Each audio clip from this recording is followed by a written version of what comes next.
There are restaurants in this country where the waiting list is longer than most people's engagements. Where the sommelier earns more than the average school teacher. Where the tablecloths are changed between every course, not every table. Maison Éclat was that kind of place, and on a Tuesday evening in late October, with the first real cold of the season pressing against the floor-to-ceiling windows, it was exactly the kind of stage a man like Harlan Voss liked to perform on. Brynn Calloway had worked the floor at Maison Éclat for 2 years, 3 months, and 11 days. She knew the number because she had started counting from the morning. She left Johns Hopkins with $47 in her checking account and her mother's medical bills in a folder she kept in the top drawer of her nightstand. She had not left school by choice. That mattered to her, even if it mattered to no one else in that dining room. She was 28 years old. She had a near-perfect GPA in biochemistry when she withdrew.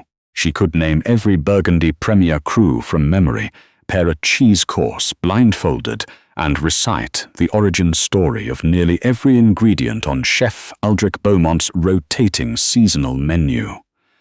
The guests at Table 9 did not know any of this. They never did. What they knew was that she wore a white shirt and a dark apron, and came when they needed something. Tonight, Table 9 had been reserved for 6 weeks. The name on the reservation was Voss, not Leonard Voss, who was a regular, a kind man who always asked about her mother, but Harlan Voss, Leonard's younger brother, who was in town for a board meeting and had apparently decided that the best way to spend a Tuesday evening was to make everyone around him feel slightly worse about their lives. Brynn had read the room the moment he walked in. She had that skill, the same way some people can read weather. Harlan Voss was somewhere in his mid-50s, the kind of man who had been handsome once and knew it, and had spent the years since then refusing to accept that the math had changed. He wore a suit that cost more than Brynn's monthly rent. She knew fabrics. Her grandmother had been a tailor, and he walked into Maison Éclat the way a man walks into a room he already owns.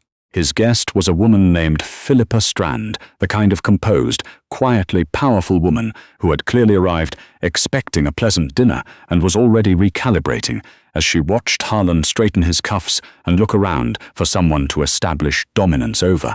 Brynn approached the table with 2 menus and a smile that was professional and warm and cost her nothing. "Good evening. Welcome to Éclat. Maison Éclat. My name is Brynn, and I'll be taking care of you tonight.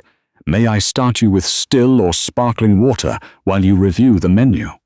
Harlan Voss looked at her the way some men look at furniture, assessing value, finding it acceptable, moving on. "Sparkling," he said, without looking up. Philippa Strand looked up immediately. "Thank you," she said, and there was something in her voice that Brynn recognized, the quiet apology of someone sitting next to a person who doesn't apologize. Brynn brought the water. She described the evening specials, a seared duck breast with black truffle reduction, a delicate scallop crudo with yuzu and sea fennel, a 36-hour short rib that the kitchen had been developing for 2 months. She kept her voice even and informative, the way she always did. Harlan Voss interrupted her before she finished. "We know what we want," he said. She paused, smiled. "Of course," he ordered without looking at her. A specific bottle of wine, a Barolo, 2016, which was an excellent choice, and she gave him no credit for it because he'd clearly Googled it. The duck, the risotto as an intermezzo, and then he turned to Philippa with a look that suggested he was now going to perform something. "Philippa, have you ever had Almas caviar?" Philippa said she had once in Geneva. "We'll have the caviar service," Harlan said, still not looking at Brynn. "And before you tell me your sourcing speech, I've heard it. Just bring it." Brynn noted the caviar service, kept her expression neutral, and went to put in the order. She did not dislike difficult guests exactly. They were a type, and types were manageable.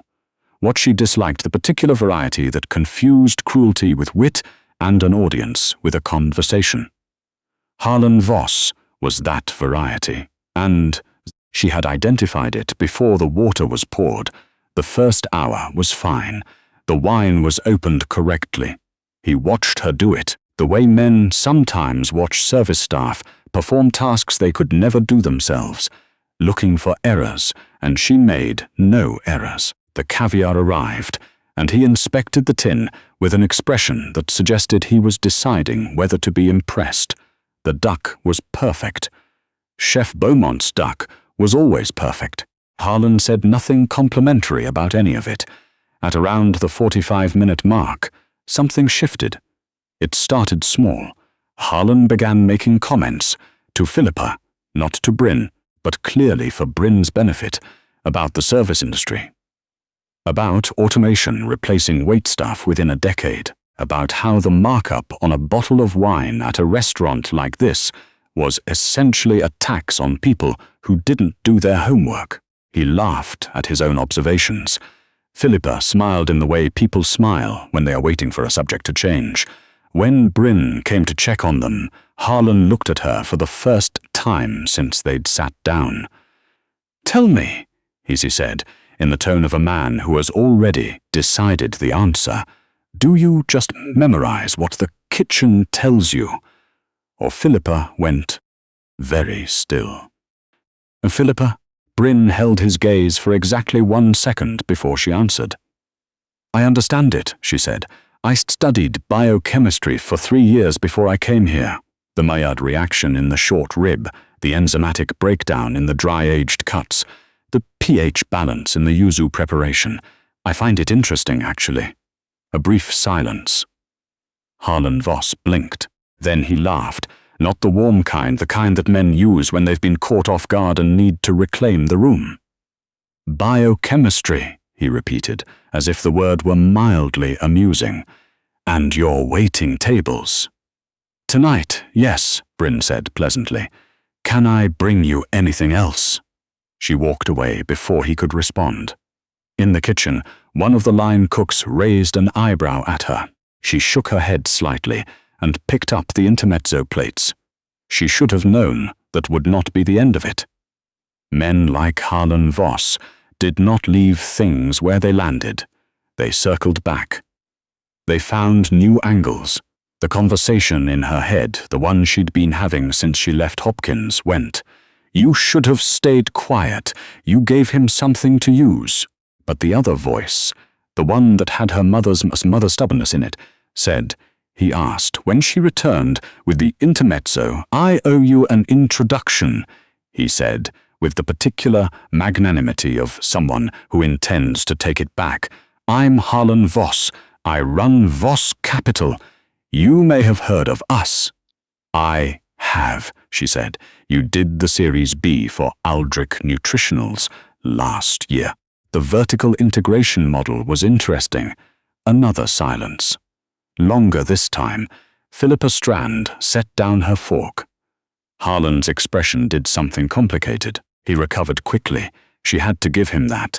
But there was a half-second where his face simply did not know what to do. "You follow venture capital," he said. "I follow nutrition science," Brynn said. "The funding structures come with the territory."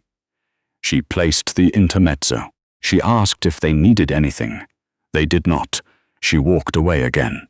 In the back hallway, her colleague Dante caught her arm. "What is happening at table 9? "Dinner," she said. "The guy keeps watching you walk away." "That's fine, let him watch." But Dante was right that something was building, and Brynn felt it the way you feel a change in pressure before a storm. Not fear, exactly. Something more like readiness. The main courses arrived. Chef Beaumont had outdone himself with the short rib. The braise had that particular depth that only came from patience and a very good stock, and the accompanying root vegetables had been roasted to the point of caramelization without crossing into char. Brynn described each element as she set it down, as she always did. not because she was required to, but because she believed the food deserved to be understood. Harlan Voss listened to her this time. That was new. Then he said, casually, in a language that was not English, Aldrich Beaumont Jetetcheren sukal daritza baloratu ahali zateko adina aldakizu, edo azaleko ezagutza bino ezduzu? Basque. She recognized it in the first 3 words. Euskara, the linguistic isolate, the language with no confirmed relatives, spoken by fewer than 1 million people in the world, concentrated in a pocket of northern Spain and southwestern France. She had spent 4 months in the Basque country, the summer before her mother's first diagnosis, doing a research fellowship on fermentation science at a small institute outside Donostia. She had learned out of stubbornness and curiosity, the way she learned most things. She had not expected to need it in a restaurant in Washington, D.C. She looked at Harlan Voss. His expression was precisely calculated, that particular blend of amusement and condescension that suggested he already knew the outcome of this moment and was simply enjoying the process of delivering it. Philippa Strand had gone very still across the table, and Brynn noticed that her eyes had moved from Harlan to Brynn and back again with an expression that was not amusement. It was something quieter, something watchful. Brynn set down the last plate. She straightened. She looked at Harlan Voss, and she answered him. In Basque, Honetako suka, sa nikbino, hobeta ulertzen duen, ino, guccidago, jauna. Beaumont haunaren teknikak iru kultura sukaldariren arteko el cargunea adierasten du. Frances classicoa Japonia minimalismoaren eragina, eta Basqueriaren erabiliera sorotza produktu frescoekin. Egia esan, fermentatio teknikak ikasteko Donostian egon nintzen, eta horekshegatik nauka hain interesgari iruditzenzeit sukaldari honen lana. The translation, had Harlan Voss needed one, and the expression on his face confirmed that he did in fact need one, was roughly, few people in this restaurant understand the food here better than I do. Chef Beaumont's techniques represent the intersection of 3 culinary traditions: classic French, the influence of Japanese minimalism, and the Basque country's precise use of fresh ingredients. In fact, I spent time in San Sebastian studying fermentation techniques, which is part of why I find this chef's work so compelling. The silence that followed was a different kind of silence than the ones that had come before it. Harlan Voss sat back in his chair.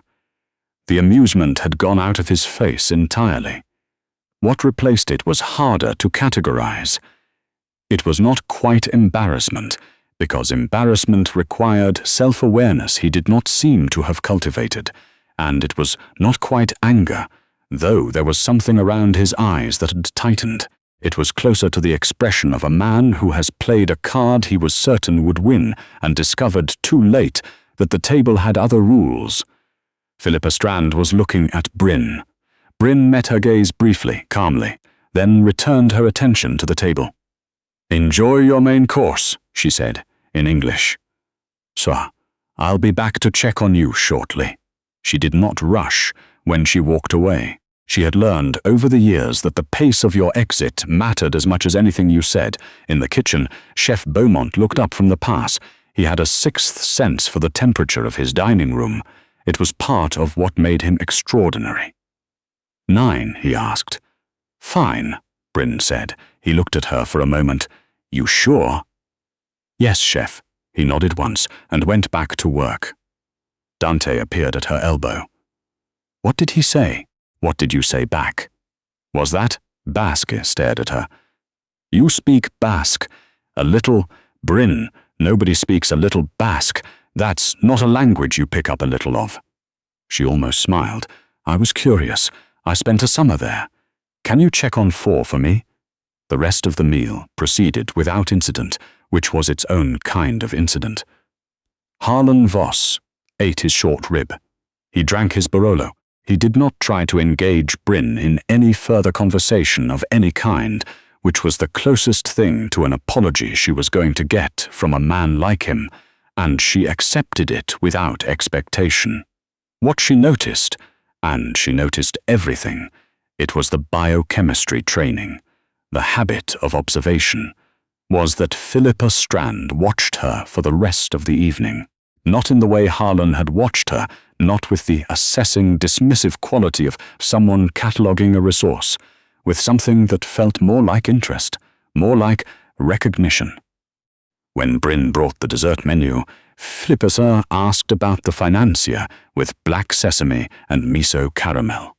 The miso adds umami depth to what would otherwise be a very sweet preparation. Brynn said, "Chef uses a white miso aged about 6 months, milder, less fermented, so it doesn't overpower the almond. The black sesame brings a slight bitterness that balances the caramel. It's one of my favorites on the menu, honestly."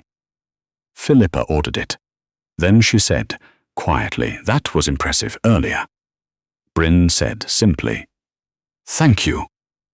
"How long were you in the Basque country?" 4 months. A research fellowship, fermentation science. Philippa nodded slowly. "And you came back and went into restaurants." "My mother got sick," Brynn said, with the directness of someone who had made peace with a fact long ago. "I needed income that wasn't dependent on a lab grant. Restaurants are good income if you work the right rooms, and I was good at the work." "You clearly are," Philippa said. Harlan said nothing. He was examining the dessert menu with great concentration. Brynn brought the financier and the cheese course and the coffee, and she did all of it the way she always did. Attentive without being intrusive, present without hovering, and when the meal was finished and the bill was settled, she cleared the table and thought, as she often did, about the distance between what people assumed about her and what was true. She was not bitter about it.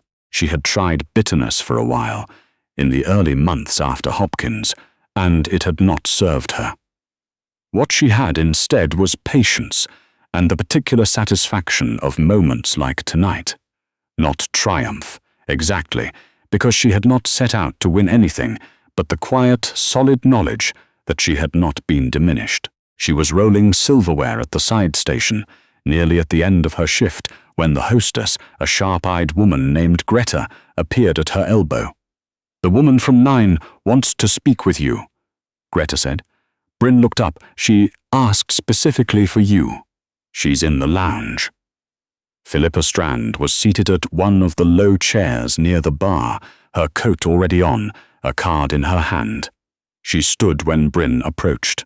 "I hope this isn't strange," Philippa said. "I want to be direct with you. I'm the VP of Research Partnerships at Nuvant Sciences. We work at the intersection of nutritional biochemistry and food systems, which is, I suspect, in your wheelhouse."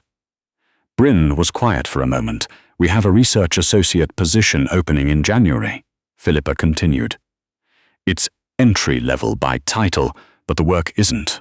We partner with culinary programs and food labs across the country, and I've been looking for someone who can bridge the technical side and the practical cultural side of food, someone who actually understands what happens in a kitchen and why it matters scientifically.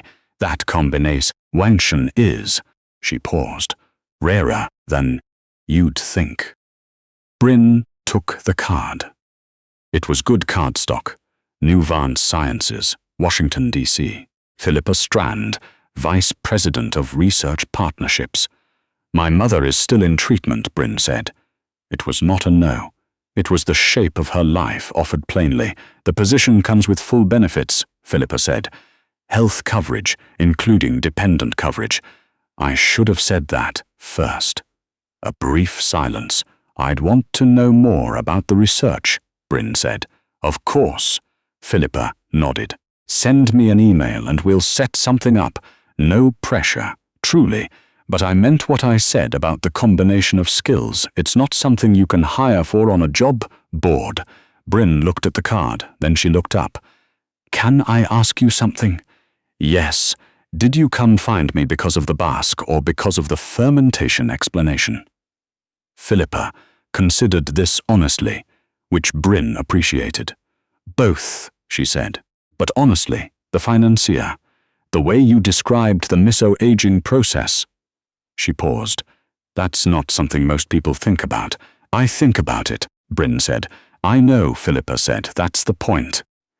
They said goodnight.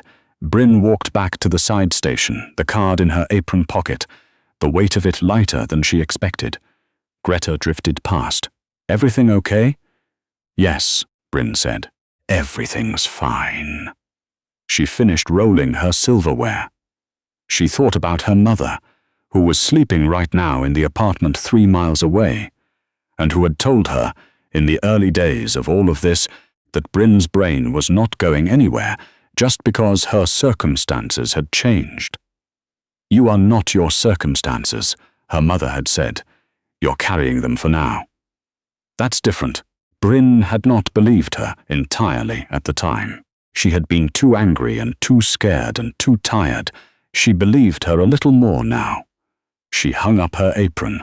She gathered her things. She walked out of Maison Éclat into the October cold, and the city was doing what cities do at 11 o'clock on a Tuesday. Taxis, a couple walking close together against the wind, a food delivery cyclist navigating the intersection with the particular focus of someone who has learned every pothole by heart. She thought about Harlan Voss, briefly. He was not the first person to look at her uniform and see a ceiling. He would not be the last. But she found she was not thinking about him with anger, which was interesting. What she felt was something closer to the particular mild weariness of having been underestimated so routinely that it had simply become another feature of the landscape. Like the potholes, you navigated around it, you kept moving. She took out Philippa Strand's card and looked at it under the glow of a streetlight. Nutritional biochemistry, food systems, someone who could bridge the technical and the practical. She had been bridging things for 3 years.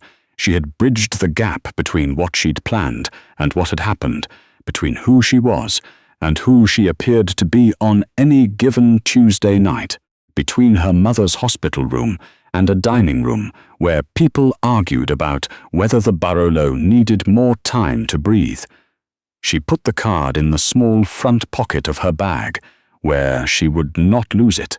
The cold off the Potomac was coming in from the west, and the walk to the metro was 4 blocks, and she had done this walk 1,000 times in every kind of weather, and tonight she did it with the particular quality of alertness that comes not from fear, but from the sense that something, not everything, not immediately, but something, had shifted. She did not know yet if she would take the job. She did not know if the salary would be what she needed, or if the work would be what Philippa had described, or if Nuvance was the kind of place that said the right things and meant them. She was old enough to know that those were separate questions, but she knew that she had been asked, and she knew that Harlan Voss, in his expensive suit, with his calculated little performance in a language he had assumed would stop her cold, had spent the rest of the evening eating excellent food he could not fully appreciate, in a room where the most interesting person at the table had been wearing an apron. She thought he probably would not spend much time thinking about that. She thought she would not spend much time thinking about him. The metro entrance was ahead of her, lit up against the dark, and she went down the steps and through the turnstile and onto the platform, and when the train came, she sat by the window and watched the tunnel walls go by, and thought, carefully and for a long time, about fermentation, about how most transformations happen slowly, in the dark, under pressure, and how the thing that comes out the other side is almost never what you started with, and how that, if you understood it correctly, was not a loss. It was the whole point.